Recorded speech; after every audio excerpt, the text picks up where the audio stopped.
Big pass Tamil season 8 ஞாயிற்றுக்கிழமை மாலை 6 மணிக்கு லான்ச் பண்ண போறாங்க இல்லையா? இதுல யாரெல்லாம் கலந்துக்க போறாங்க அப்படிங்கிற உறுதியான நேம் லிஸ்ட் வெளியாகிட்டு இருக்கு. அந்த வகையில நாம இப்ப பார்க்க போறது வந்து எல்லாருக்குமே தெரிஞ்சவர் தான்.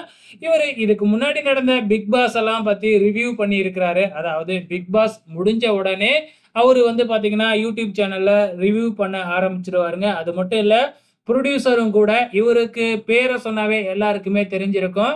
நம்ம ரவீந்தர் தாங்க. ரவீந்தர் வந்து பாத்தீங்கன்னா, பிக் பாஸ்ல இந்த சீசன்ல கலந்துக்கிறது உறுதியா இருக்குங்க. இவரு வந்து வேற யாரும் இல்ல. நம்ம கவின் இருக்கிறார் இல்லையா?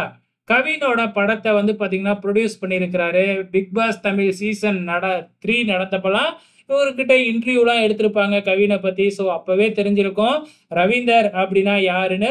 ரவீந்தர் இந்த சீசன்ல கலந்துக்கிட்டா எத்தன நாள் பிக் பாஸ் வீட்டுக்குள்ள இருப்பார்ன்னு நீங்க நினைக்கிறீங்க? மறக்காம இந்த வீடியோ கீழ கமெண்ட் பண்ணுங்க.